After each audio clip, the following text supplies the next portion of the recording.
Ugly Duckling. It was beautiful in the country.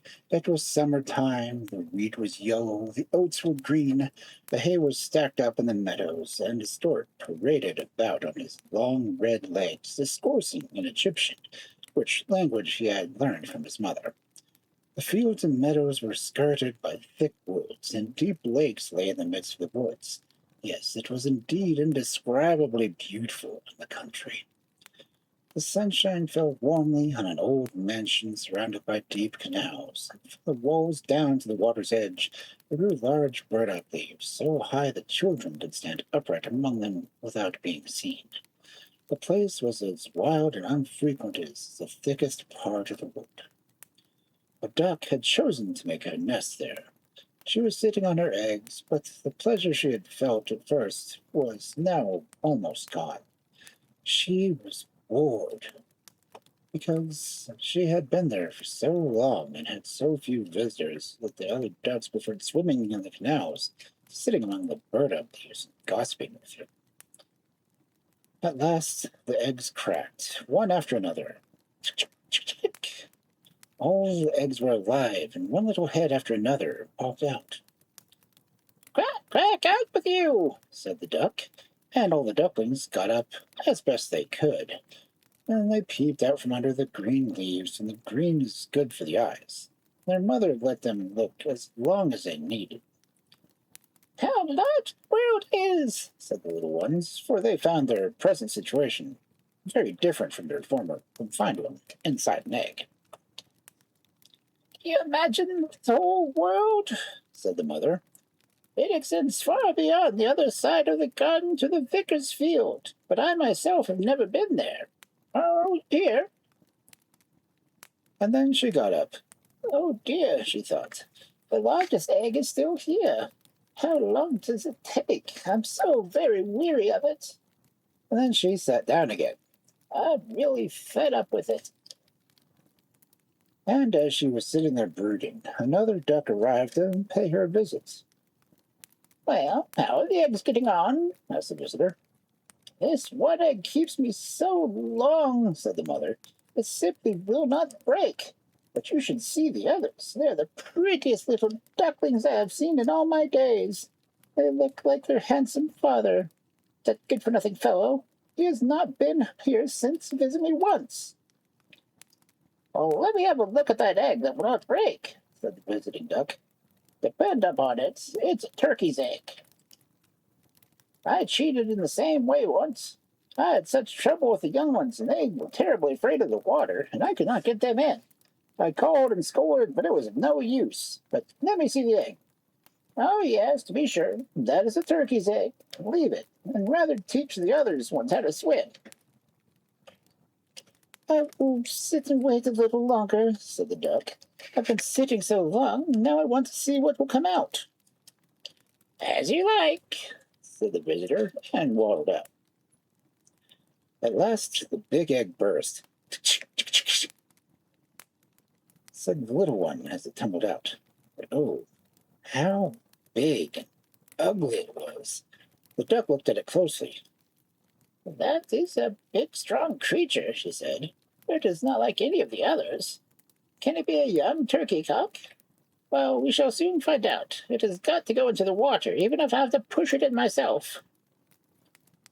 The next day there was the delightful weather, and the sun shone warmly upon all the green leaves, when Mother Duck, with all her family, went to the canal. Plump! She went into the water. "Quack, quack!" she called out. One duckling after another jumped in. The water closed over their heads, but all came up again and swam together proudly. Their legs moved without effort, and there were even the big, ugly gray one. "Well, it's not a turkey," said the mother duck. "How it prettily moves its legs! It holds itself upright. It is my own child, and it does not look so bad after all if one looks closely at it. Quack, quack! Now come with me. I will take you into the world and introduce you to the duck yard. But you must keep close to me or someone may tread on you. And beware of the cats." So they came into the duck yard. There was a horrid noise going on. Two families were quarreling about the remains of an eel, but in the end it was secured by the cat. See, my children, such is the way of the world, said Mother Duck, wiping her beak, for she too was fond of eels. Now use your legs, she admonished them. Keep well together and bow to the old duck you see over there. She is the most distinguished of all the fowl present. She is of Spanish blood, which accounts for her dignified appearance and manners. And look, she has a red ribbon on her leg. That is considered very handsome and is the greatest distinction a duck can have. It means that she has got rid of and is appreciated both by animals and humans. Don't turn your feet inward. The well-educated duckling always keeps his legs far apart like his father and mother. Just look. So, now bow your heads and say quack. And they did as they were told, but the other ducks who were in the yard looked at them and said aloud, Now we have another brood, as if there's not enough of us already. And fie, how ugly that one over there is. It makes us ill to look at. And immediately one of the ducks flew at him and bit him on the neck. Leave him alone, said the mother. He is not doing any harm. Oh, yes, but he is so large and so strange looking. We ought to get rid of him, said the other duck. Those fine children that our good mother has, said the old duck with the red ribbon on her leg. All are pretty, except that one. It has not turned out very well. If only she could hatch it all over again. That cannot be done, your highness, said the mother. No, he is not very handsome, I admit, but he is a very good child, and he swims as well as the others, if not better. I think he will turn out like the others. It's an all in good time. Perhaps he will even grow a little smaller. He stayed rather too long in the eggshell, which is why his shape is not quite right. And she stroked his whole body and smoothed his feathers. Besides, she added, he is a drake, therefore it does not matter very much what he looks like. I think he will be very strong. He will fight his way through. The last was said somewhat by the way of conciliation to herself. Oh, probably, possibly, said the old duck. Anyway, the other little ones are very charming indeed. Pray, make yourselves at home, and if you should find an eel's head, you can bring it to me. And accordingly, they made themselves at home. But the poor little duckling who had come out last of its eggshell, and who was so ugly, was bitten and pecked and teased by both ducks and hens. It's too large, they all said. One big cockerel, who had come into the world with spurs and therefore imagined he was emperor, puffed himself up like a ship full sail and marched up to the duckling, crowed, and grew quite white with passion. Poor little thing scarcely knew what to do. He was quite distressed because he was so ugly, and because he was the jest of the whole poultry yard. So passed the first day, and afterward matters grew worse and worse. The poor duckling was scorned by all. Even his brothers and sisters behaved unkindly, and wished the cat would catch him. His mother said, If you were only far away. The ducks bit him, the hens pecked him, and the girl who fed the poultry kicked him. Then one day the little duckling ran away.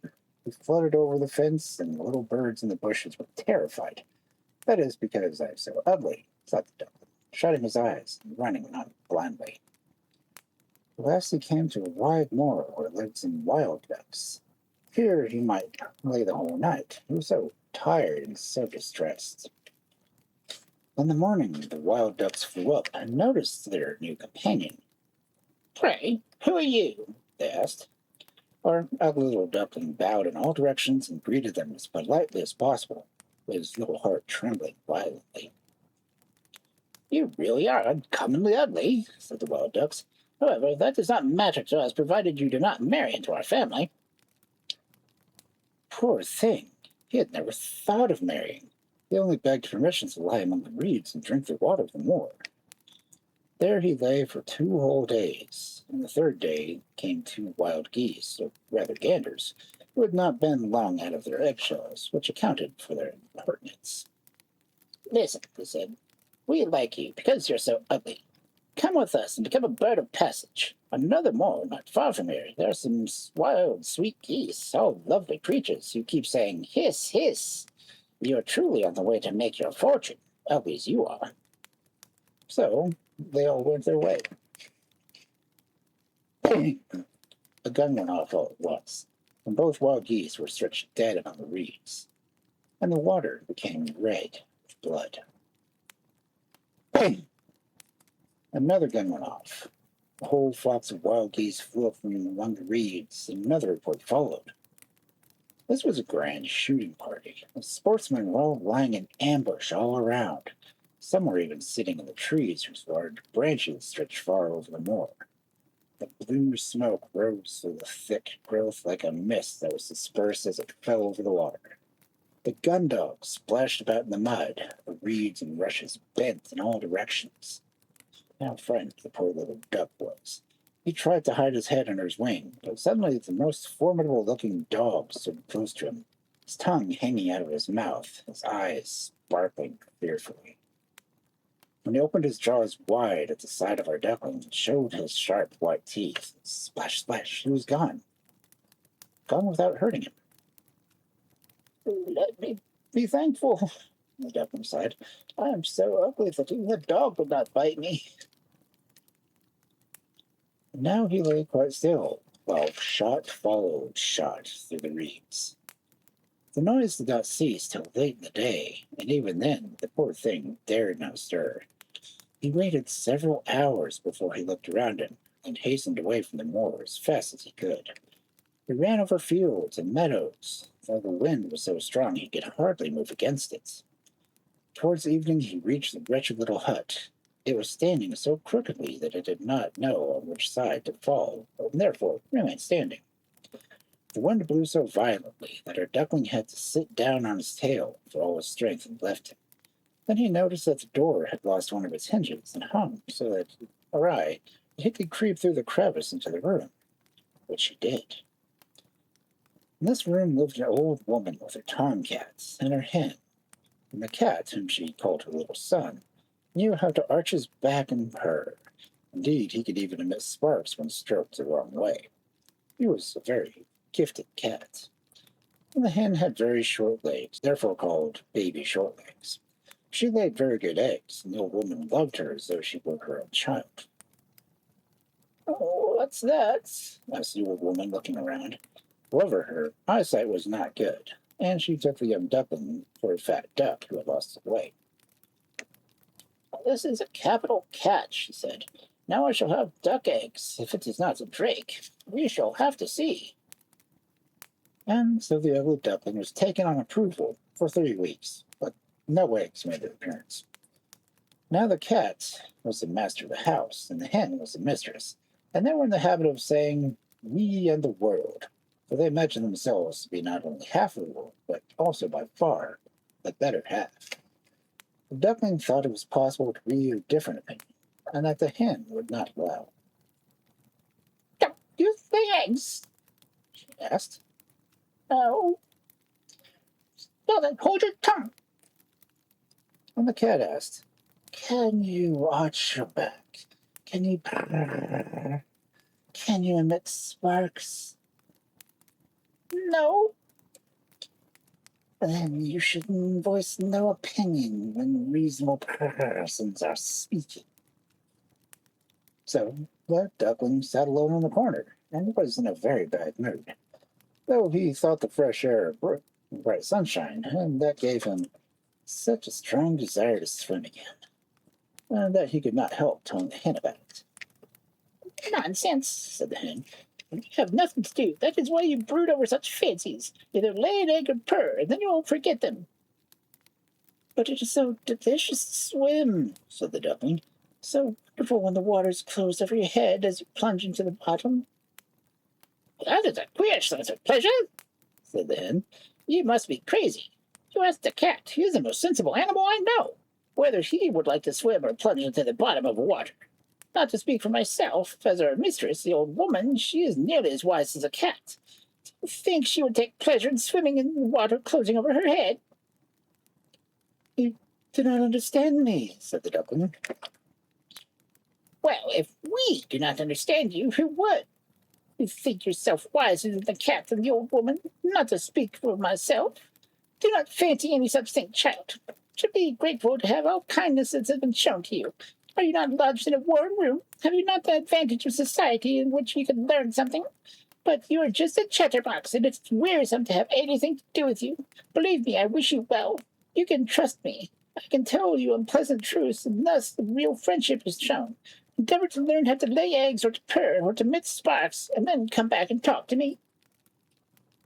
I think I'd better go out into the wide world again, admitted the duckling. Well, go, answered the hen. So the duckling went. He swam on the surface of the water. He plunged beneath, when he would have been very happy if all the animals had not passed him by on account of its ugliness. And then autumn came. The leaves turned yellow and brown. The wind caught them and danced them about. The air was very cold, and the clouds were heavy with the hail or snow, and a raven sat on the hedge and crowed with cold. The poor duckling was certainly most uncomfortable. One evening, just as the sun was setting with usual brilliancy, a flock of large, beautiful birds rose from the brushwood. Never before had the duckling seen anything so lovely. Their plumage was of a dazzling white and had long, slender necks. They were swans.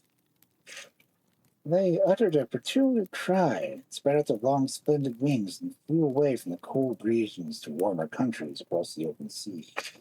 They flew so high, so very high. The ugly duckling had a strange feeling. He turned around and round in the water like a windmill, craned his neck to look after them, and set forth such a loud and strange cry that he almost frightened himself. Oh, he could not forget them, those noble birds, those happy birds. When he could see them no longer, he plunged to the bottom of the water, and when he rose again, he was almost beside himself. He did not know what the birds were called, nor whether they were flying, yet he loved them as he had never loved anything. He did not envy them. It would never have occurred to him to wish such beauty for himself. He would have been quite confronted if the ducks in the courtyard had but enjoyed his company. Poor, ugly animal. The winter was so cold, so cold. The duckling was obliged to swim around in the water to keep it from freezing. But every night the opening in which he swam became smaller and smaller, which froze so that the crust of the ice crackled. The duckling had to make use of his legs to prevent the water from freezing entirely. At last, wearied out, he lay stiff and cold in the ice. Early in the morning, a peasant passed, who saw the duckling, went out and broke the ice into pieces with his wooden shoe, and he took the frozen little animal home to his wife. And there in the warmth of the kitchen he revived. The children came running in to play with him, but our duckling thought they wanted to tease him, and in his terror he jumped into the milk pail, so that the milk was spilled about the room. The good woman screamed and wrung her hands. In his embarrassment, the poor duckling jumped into a pan where the butter was kept, and thence into some flour barrel, and out again. But aside he now looked. The woman struck him with the tongs. Children ran races with each other, trying to catch him, and laughed and screamed. Luckily, the door stood open, and he jumped out into the bushes, and in the new fallen snow, there he lay, exhausted. It would be too sad to relate the trouble and misery that befell our duckling during the severity of the winter. He was lying in the moor among the reeds when the sun began to shine warmly again, and the larks were singing. Beautiful spring had returned. And suddenly he shook his wings. They were stronger than ever, and bore him forward quickly, and before he was even aware of it. He found himself in a large garden where the apple trees stood in full bloom, and where the lilacs sent forth their fragrance and hung their long branches down into the winding canals. Everything was full of freshness of spring, and out of the thicket came three beautiful white swans. They displayed their curly feathers proudly and glided lightly and majestically over the water. The duckling recognized the glorious creatures and was seized with a strange melancholy. "I'll fly to them, those regal birds," he thought, "but they will kill me because I am ugly as I am. I presume to approach them. But it does not matter. Be killed by them than to be bitten by ducks, pecked by hens, kicked by the girl who feeds the poultry, and to have to suffer such during the winter." He flew into the water and swam towards the beautiful creatures. They saw him. and shot forward to meet him. "Don't kill me," said the poor animal, and he bowed his head low, expecting death. But what did he see in the water? He saw his own image, no longer that of a gray, ugly duck. It was that of a swan. It does not matter that one was born in a duckyard if one has been hatched from a swan's egg. He no longer resented the troubles and adversaries of his experiences. He could now appreciate all the more his own happiness. The large swans swam quite close to him and stroked him with their beaks. Some little children were running about the garden. They threw bread and crumbs into the water, and the youngest of them exclaimed, "There's a new one!" and clapped his hands. The others also shouted, "Yes, there's a new swan! Come!" And they danced around. They called for their father and mother and for more bread and even cake, and everyone said, "The new one is the best, so young and so beautiful." And the old swans bowed before him. The young swan felt quite ashamed and hid his head under his wings. He scarcely knew how he felt. He was almost too happy, but still not proud, for a good heart is never proud. He remembered how he had been persecuted, derided when he was still the ugly duckling. Now he heard everyone say he was the most beautiful of all the beautiful birds. The lilacs bent down their branches towards him in the water, and the sun shone warmly and brightly. So he shook his feathers and stretched his slender neck, and in the joy of his heart he exclaimed, "How little did I dream of so much happiness when I was ugly, despised duckling!"